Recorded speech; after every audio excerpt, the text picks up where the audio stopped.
Hola, hola chicos, ¿cómo están? Antes de comenzar este video les quiero recordar que mi nuevo texto que se llama... Ah, mierda, no traje fuego. A ver, denme un segundito. Denme un segundito a abrir fuego para fumarme este purito mientras hago este video con ustedes. Para fumarme este purito mientras hago este video con ustedes. Linda, ¿me dais fueguito? Que estoy grabando el video y se me olvidó traer fuego. Sí, pues. Iba a fumarme este cigarro grabando este video con ustedes y no traje fuego. Muchas gracias, mi amor.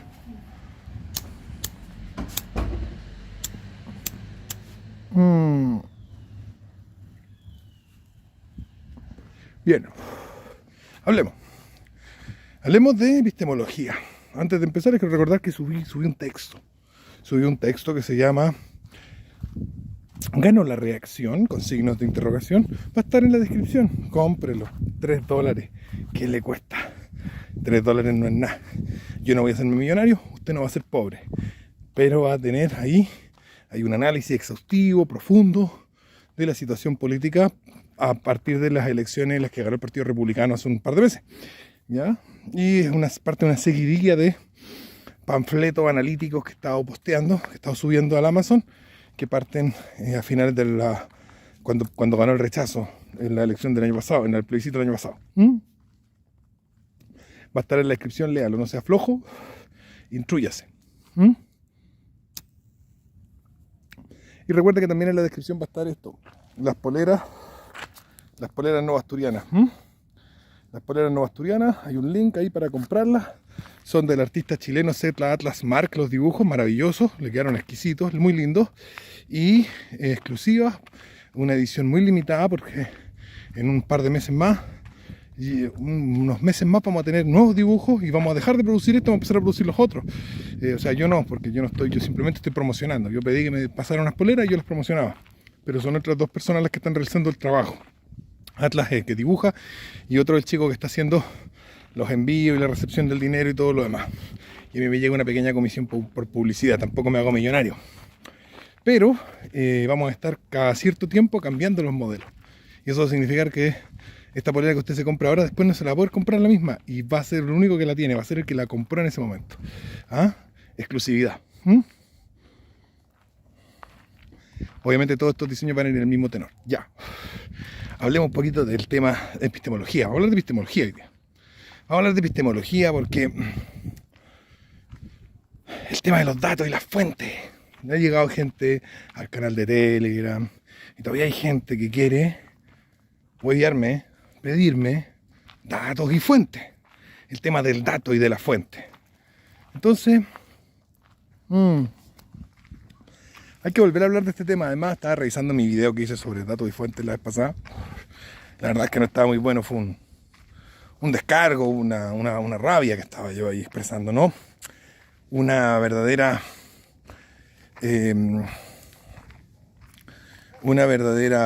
argumentación. Hablemos un poquito de epistemología. Bien, históricamente los seres humanos han tenido dos fuentes epistemológicas por miles de años, ¿vale? Una fuente de conocimiento, epistemología significa la teoría del conocimiento, del saber. ¿Cómo sabemos o no sabemos? ¿Van? Cuando alguien pide datos y fuentes, en el fondo está haciendo uso de los criterios epistemológicos actuales, que son un desastre. Y esa es la idea, vamos a probar que los criterios epistemológicos actuales valen hongo. De eso se trata este video, probar a nivel lógico que los criterios epistemológicos que se utilizan hoy en día valen callampa. ¿Ya? Y que se pretenden racionales y son lo más loco que hay, son totalmente deschavetados. Entonces vamos a partir diciendo que por miles de años los seres humanos tuvieron dos fuentes de conocimiento, dos fuentes de saber. Una fuente del saber era la fuente de ser un ser racional dotado de sentidos.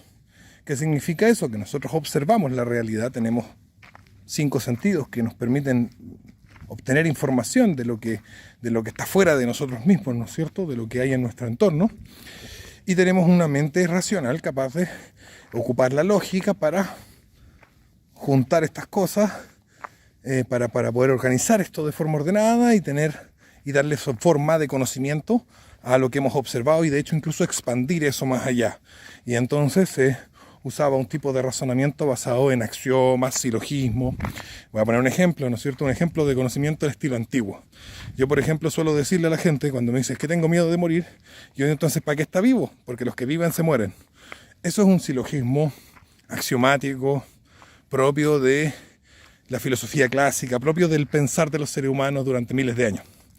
Pensar de los seres humanos durante miles de años, tomamos algo que observamos de la realidad, con un poco de información de la realidad, no necesitamos mucha, con un poquito de información observada por nuestro propio sentido, que además es compartida porque no se requiere tanto conocimiento, cualquiera que lo observe lo sabe, luego derivamos una condición lógica necesaria. Alguien para morirse tiene que estar vivo. ¿Vale?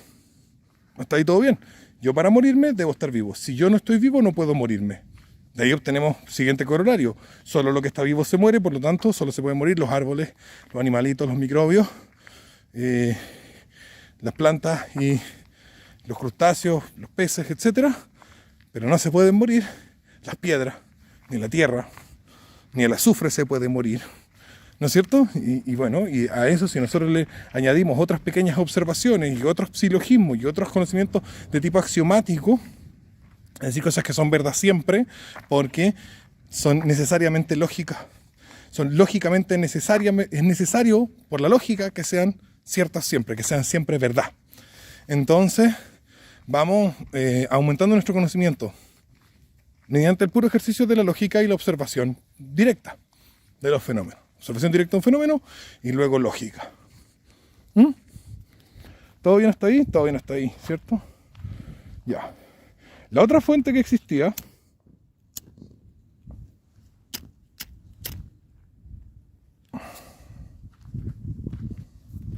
en los tiempos inmemoriales era la revelación o la pseudo-revelación religiosa. Obviamente hay revelación verdadera y revelación de mentira.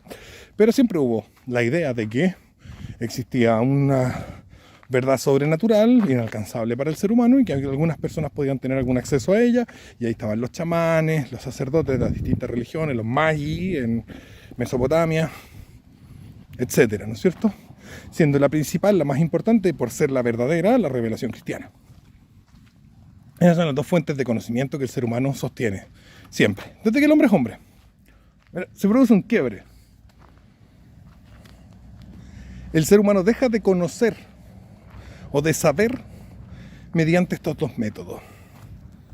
¿Cuándo? Con el giro copernicano de Kant y la duda cartesiana. ¿Qué van a hacer estos? Van a tomar esa especulación que decimos, ¿no es cierto?, que tiene que ver con lo que es lógica, lo que es lógico es necesariamente cierto según la lógica, lo que es necesariamente verdad según la lógica, van a decir que ya no necesita la observación. No lo dicen directamente, pero de alguna manera van en esa dirección, van apuntando en la dirección de que ya no necesitamos ningún dato de la realidad. Que para saber que, por ejemplo, volviendo al axioma que habíamos planteado como ejemplo en esta conversación, que para saber que para morirse había que estar vivo, y que solo se muere aquello que está vivo, y que todo lo que está vivo termina por morir, bastaba con definir los conceptos de vida y de muerte, y que no era necesario observar ni la vida ni la muerte, sino que simplemente con las solo definiciones de vida y muerte, de las solo definiciones de vida y muerte, surgía el axioma. Y el axioma se sostenía más allá de, o sea, sin necesaria observación mínima de la realidad, y empieza a haber un desarrollo filosófico contra la realidad, que va a ser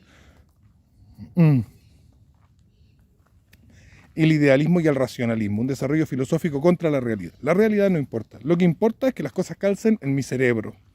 Fíjense ustedes, el mayor filósofo medieval, Santo Tomás de Aquino, nos dice, la realidad es cuando, o sea, la verdad es cuando la realidad, el rey, la cosa, res, rey, adequatio, es adecuada, et intellectum, con la mente. Si la mente y la realidad están de acuerdo, son adecuados entre sí, estamos en la verdad. Pero ya Kant va a decir, es cuando la mente es adecuada a la mente misma, cuando la mente se encuentra consigo misma, cuando es coherente consigo misma, entonces ya es verdad. ¿Se fijan? Entonces ya nos hemos salido de lo que es la realidad a partir de la filosofía moderna. No hemos salido de lo que es la realidad. Obviamente esto fue generando una serie de problemas en la discusión sobre la filosofía de las ciencias y la epistemología formal que se utiliza para el trabajo científico, ¿no es cierto? ¿Qué es lo que está pasando? Que como ya no se requiere observación de la realidad, entonces los científicos que les gusta observar la realidad tienen problemas para llevar a la probatoria epistemológica sus teorías, sus ideas. Entonces esto va a tener un backlash, ¿no es cierto? Va a tener un péndulo. De la negación total de la observación de la realidad, vamos a pasar a la negación total de la lógica. ¿Quién va a ser el que va a negar totalmente la lógica? Finalmente el campeón de esto va a ser Karl Popper. Karl Popper nos dice que aquello que es cierto tiene que tener la potencialidad de ser mentira. Esa es la idea. Para que algo pueda ser considerado verdad, tiene que poder ser mentira. Porque si no puede ser mentira, no puede ser verdad tampoco. ¿Cuál es la tesis de Popper? Popper es un liberal que quiere el diálogo social. Esa es en el fondo toda su tesis. En política también, la sociedad abierta de los enemigos y sus enemigos también apuntan en esa dirección. O sea que nada puede ser cierto. La idea es que no haya verdad. Porque si hay verdad que no pueda ser refutada, que no pueda ser contestada, que sea verdad por sí misma, como la frase que nosotros dijimos: todo lo que está vivo se muere y todo lo que se muere porque estuvo vivo. Eso para Popper no puede ser. Y para la ciencia actual no puede ser. Los científicos actuales niegan eso. No es que digan que no es fáctico. No es que nos digan que no sea un hecho concreto, real, observable, que todo lo que está vivo se muere y todo lo que se muere es porque estuvo vivo, sino que le niegan la proposición la condición de verdad, porque para ser verdad científica tiene que tener la potencialidad de ser mentira, y como esta verdad científica no puede ser mentira, como está incapacitada de ser mentira porque es verdad por sí misma, entonces ellos dicen que esa verdad no nos aporta conocimiento. Al no poder ser mentira, no nos permite saber, porque hoy en día entendemos el saber no como un desarrollo de el trabajo intelectual hacia la verdad, sino como una evolución. Y para que haya evolución tiene que haber dialéctica, tiene que haber fuerzas que se encuentran y tiene que haber, por lo tanto, oposición. Por lo tanto, una verdad sin oposición no tiene dialéctica, no puede evolucionar y por lo tanto no puede ser considerada verdad. Puede ser considerada un hecho, pero no una verdad. Miren por dónde vamos, estamos llegando a nuestros días. Esto lleva a que en nuestros días la discusión ya no pueda llevarse desde el punto de vista de la sabiduría de toda la historia de la humanidad. Ya no podemos pensar así. Ya no podemos pensar así. No nos dejan. Lo tenemos prohibido. Nos atacan. Nos vienen a huellar a nuestro grupo de Telegram. Decirnos: las fuentes, los datos, las fuentes, los datos. ¿Por qué? ¿Qué fuente, qué dato te puedo dar sobre lo que acabo de decir? No puede haber un dato, no puede haber una fuente sobre el axioma que estamos usando como ejemplo, que todo lo que está vivo se muere y solamente se puede morir aquello que está vivo. No podemos tener un dato que lo apoye, no podemos tener una fuente que lo apoye y no necesitamos tenerlo. ¿Bien? Bueno, entonces, ¿cómo sabemos que es verdad? Porque es verdad. Porque es verdad por sí mismo. Y hoy en día eso no se puede. No se puede aceptar que algo sea verdad por sí mismo. Entonces viene este desarrollo de la intelectualidad que tiene que ver con el tema de las fuentes. Si nosotros nos fijamos, si nosotros leemos libros antiguos, nos vamos a los libros de hace incluso 150 años, no vamos a libros científicos, libros históricos, no vamos a encontrar fuentes. No hay fuente. Si nos vamos más atrás no hay ninguna fuente. ¿Cuántas fuentes cita Platón en su diálogo? A veces dice: oye, tal filósofo dijo tal cosa alguna vez, pero ni siquiera es una cita, sino que es como una referencia. Dice: oye, sí, escuchamos a tal buen decir esto. Pero ni siquiera es una cita. Históricamente no hay eso. Ni siquiera los racionalistas más extremos, Descartes, Kant, ¿a quién citaban? ¿Dónde estaban sus referencias? ¿Dónde estaban los datos y las fuentes? Nada de eso. Es algo muy reciente. Es algo muy reciente. Y es que el ser humano que vive hoy en día, como no puede creer lo que ven los ojos suyos, y como no puede creer lo que le dice la lógica, porque mediante el sistema educativo ha sido adoctrinado para creer solo por confianza en el hombre, lo cual es satánico, maldito el hombre que confía en el hombre. ¿Ah? Entonces solo por confianza en el hombre podemos creer.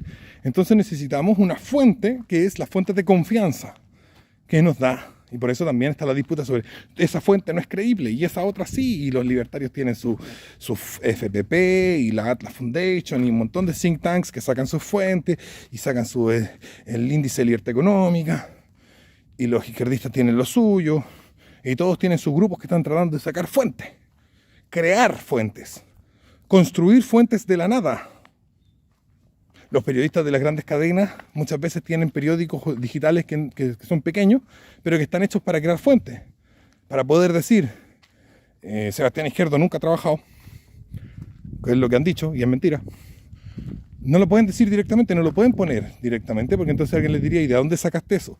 Entonces crean un diario online, que no es de nadie, un diario fantasma, un diario que nadie lee, que saca primero la noticia, y luego ellos dicen, según este periódico, Sebastián Izquierdo nunca ha trabajado. Luego no lo estoy diciendo yo estoy replicando que alguien lo dijo. Y así nadie es responsable de lo que dice.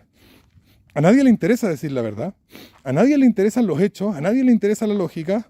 Solo le interesa a todos si otro más dijo lo que yo dije, porque entonces, de alguna manera casi pseudo-democrática, nos estamos apoyando mutuamente en lo que decimos. Al final nosotros podemos observar, podemos buscar, ustedes hagan el ejercicio, busquen un dato concreto de temas económicos, busquen qué es lo que dicen los estudios de la Fundación Sol y qué es lo que dicen los estudios de la Fundación para el Progreso o de Libertad y Desarrollo. Y Ciudadano Inteligente. Compárenla. Sobre el mismo tema dicen exactamente cosas distintas. Dicen cosas diametralmente opuestas. Sobre lo mismo. Y todas esas son fuentes. Y todos esos son datos. Que no sirve para nada, que es inútil, es ignorancia,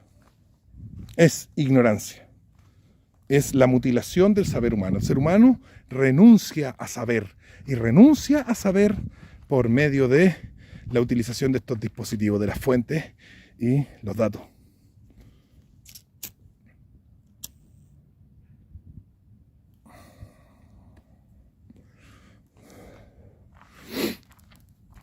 Y al final, las fuentes terminan estando todas dominadas por cierto sector ideológico.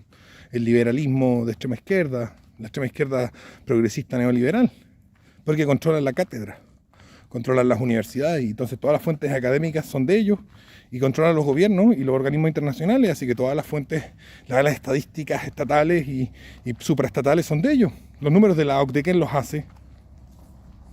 Porque los fabrican, todo eso está fabricado. Eso no tiene correlato en la realidad, no hay correlato en la realidad. Lo que llamamos datos hoy en día son relatos disfrazados de ciencia. Porque lo que llamamos ciencia hoy en día no es ciencia. Porque en la ciencia actual, para que algo sea verdad, tiene que poder ser mentira. Tiene que tener la capacidad de ser mentira, lo que llaman la falsabilidad. Y si algo para ser verdad tiene que poder ser mentira, entonces no es verdad. Porque solo es verdad aquello que por su condición de verdad es incapaz de ser falsable. No puede ser falsable, solo puede ser verdad porque es verdad. ¿Me entienden? Si algo es verdad, es verdad. Y no podría ser falsable. No existiría la forma alguna de comprobar que es falso. Porque es verdad.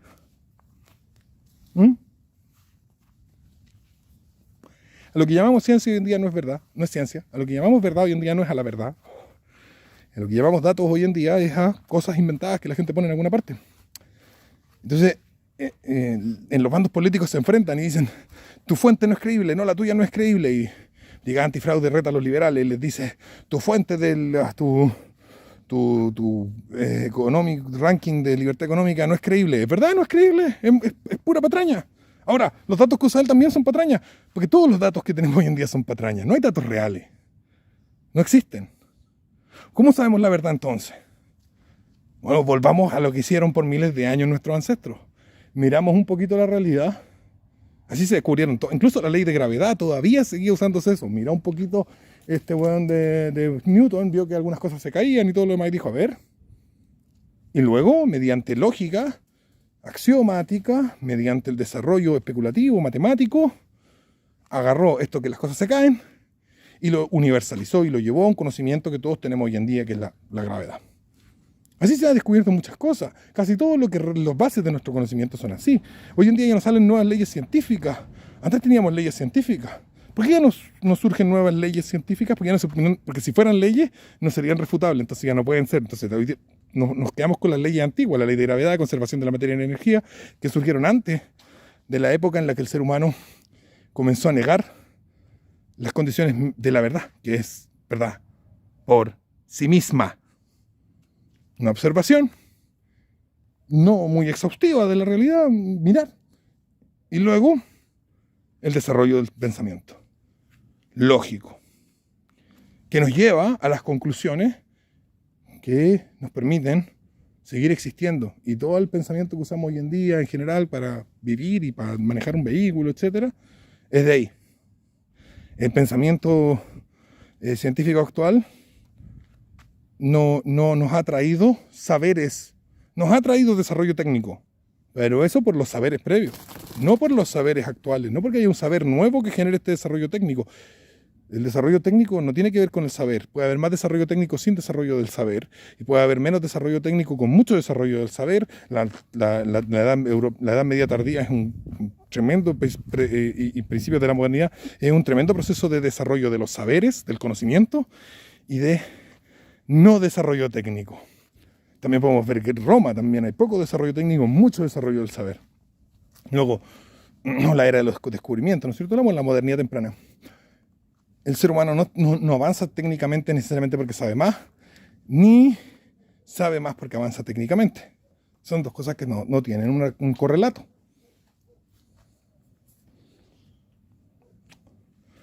Y se me está acabando la luz del día.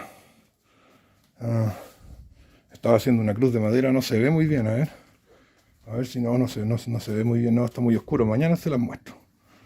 Unos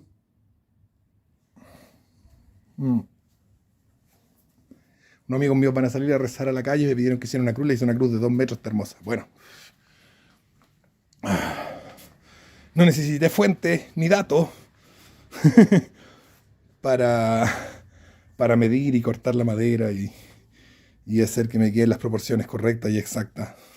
La idea de proporción exacta es previa a la idea de datos y fuentes. Los egipcios no necesitaron fuentes ni datos para hacer las pirámides. Fíjate, si te sirven realmente. Por mi parte, que se jodan los datos y las fuentes. No los necesitamos. Un besito. Chao, chao.